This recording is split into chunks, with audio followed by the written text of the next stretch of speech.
দিদি আর আমার বৌদি ওরা বললো কি এই মেয়েটা খুব সুইট, খুব ভালো প্রোগ্রাম করে।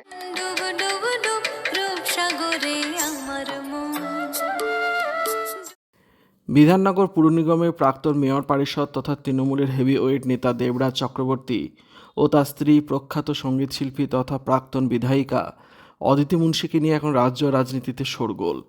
তৃণমূল কংগ্রেসের সর্বভারতীয় সাধারণ সম্পাদক অভিষেক বন্দ্যোপাধ্যায়ের অত্যন্ত ঘনিষ্ঠ হিসেবে পরিচিত দেবরাজের রাজনৈতিক উত্থান ছিল উল্কার গতিতে।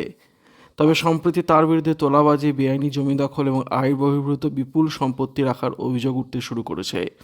কলকাতা হাইকোর্টে আগাম জামিনের আবেদন খারিজ হওয়ার পরপরই গত বুধবার সন্ধ্যায় পশ্চিমবঙ্গ ও ঝাড়খণ্ড সীমান্তের পুরুলিয়া থেকে পুলিশ তাঁকে গ্রেপ্তার করে।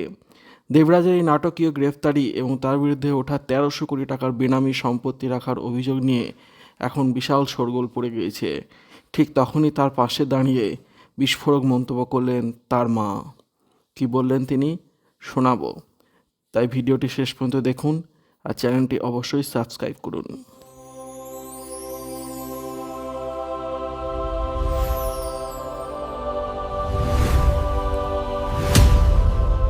সম্প্রতি একটি সংবাদ মাধ্যমের মুখোমুখি হয়ে দেবরাজ চক্রবর্তীর মা ও দিদা তাদের আদি বাড়ি মায়ানির সামনে দাঁড়িয়ে ছেলের গ্রেপ্তারি নিয়ে মুখ খুলেছেন।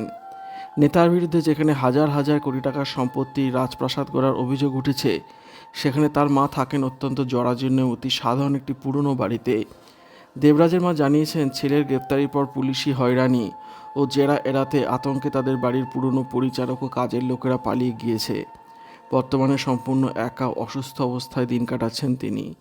ছেলের হঠাৎ এই বিপদের কথা শুনে এবং চারপাশের পরিস্থিতি দেখে তিনি শারীরিক ও মানসিকভাবে ভীষণ ভেঙে পড়েছেন।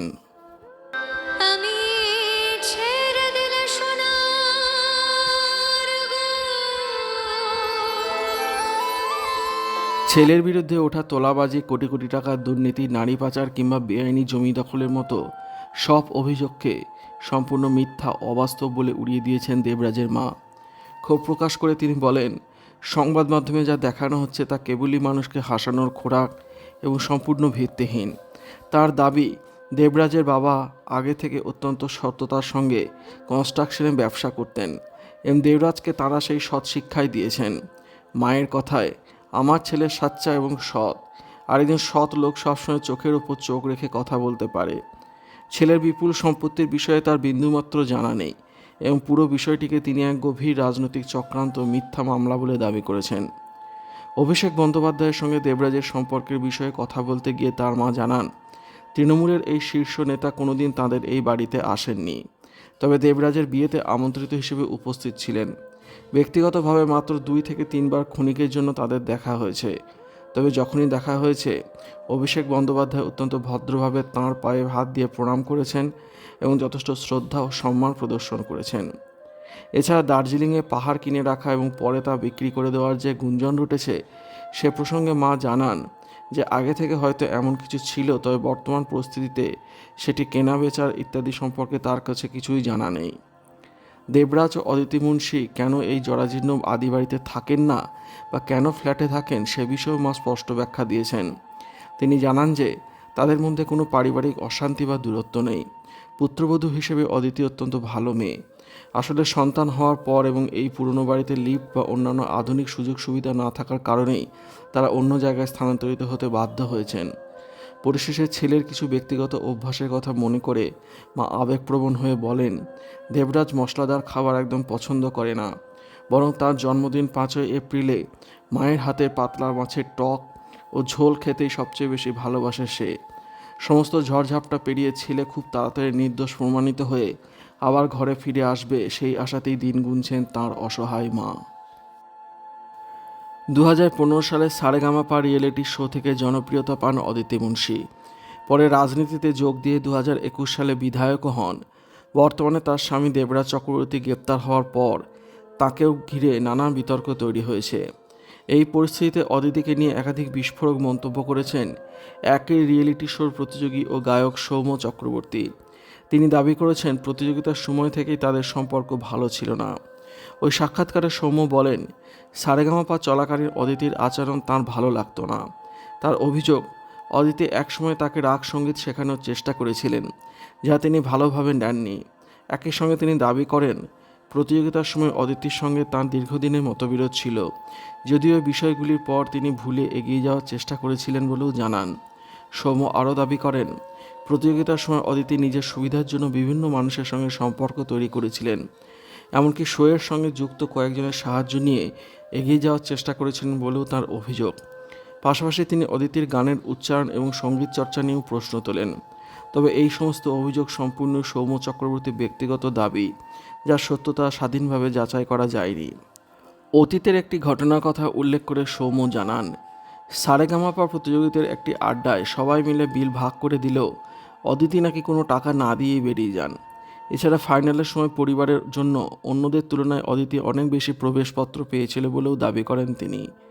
সৌম্যর বক্তব্য, অদিতির আর্থিক অবস্থা একসময় খুব সাধারণ ছিল, আর পরবর্তীকালে তার আর্থিক উত্থান নিয়ে নানা প্রশ্ন উঠতে শুরু করেছে।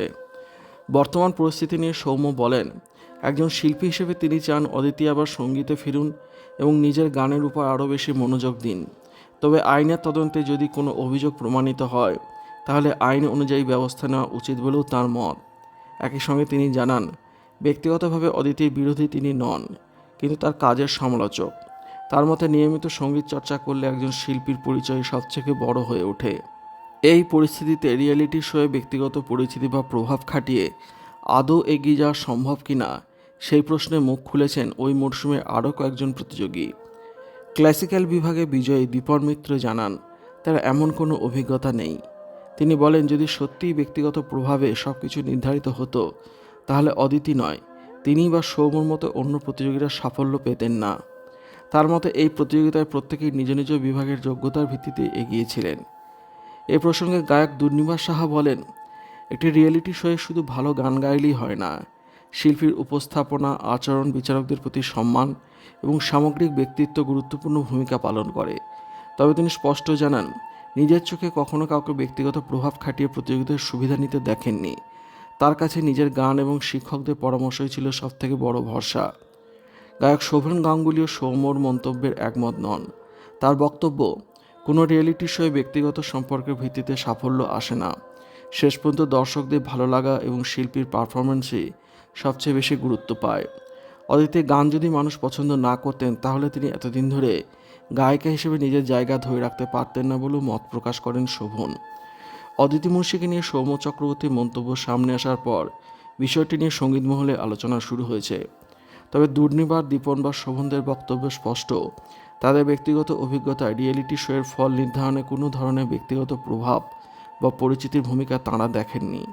ফলে এই বিতর্কে ভিন্ন ভিন্ন মত সামনে আসায় নতুন করে আলোচনা আরও জোরালো হয়েছে।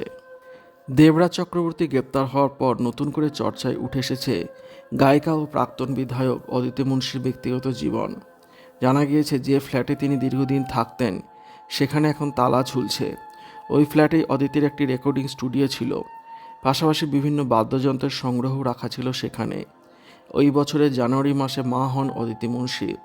সন্তানের জন্মের পর থেকে ছেলেকে নিয়ে ওই ফ্ল্যাটেই সময় কাটাচ্ছিলেন তিনি। তবে এখনও পর্যন্ত ছেলে সম্পর্কে কোনো ছবি বা ভিডিও সমাজ মাধ্যমে প্রকাশ করেননি অদিতি বা দেবরাজ। সেই কারণে তাদের সন্তানকে নিয়ে কৌতূহল রয়েছে অনুরাগীদের মধ্যে। এর আগে এক সাক্ষাৎকারে অদিতি জানিয়েছিলেন, ছেলে এখনও খুব ছোট বলেই তাকে প্রকাশ্য আনেননি। তিনি বলেন, সময় হলে সকলের আশীর্বাদ নেওয়ার জন্য ছেলেকে সবার সামনে নিয়ে আসবেন। তবে কবে সেই দিন আসবে তা নিয়ে তখনও কোনো নির্দিষ্ট পরিকল্পনা করেননি বলে জানিয়েছিলেন গায়িকা। বিধানসভা নির্বাচনের প্রচারের সময় ব্যস্ত থাকলেও ছেলেকে খুব মিস করতেন বলে জানিয়েছিলেন অদিতি। সুযোগ পেলেই ভিডিও কলে সন্তানের সঙ্গে কথা বলতেন। যদিও এই নির্বাচনে পরাজিত হন তিনি। ফল ঘোষণার দিন আবেগপ্রবণ হয়ে পড়েছিলেন অদিতি, যা নিয়ে সে সময় আলোচনা হয়েছিল। এদিকে দেবরাজ চক্রবর্তীর গ্রেপ্তারের পর পরিস্থিতি আরও বদলে গেছে। সূত্রে খবর, ছেলেকে নিয়ে আপাতত ওই ফ্ল্যাট ছেড়ে অন্যত্র রয়েছেন অদিতি মুন্সি। তবে স্বামীর গ্রেপ্তারি বা বর্তমান পরিস্থিতি নিয়ে এখনও পর্যন্ত প্রকাশ্যে কোনো মন্তব্য করেননি তিনি। ভিডিওটি আপনার কেমন লাগলো কমেন্টের মাধ্যমে লিখে জানাবেন। ভালো লাগলে ভিডিওটি শেয়ার করবেন আর অবশ্যই চ্যানেলটি সাবস্ক্রাইব করবেন। ধন্যবাদ।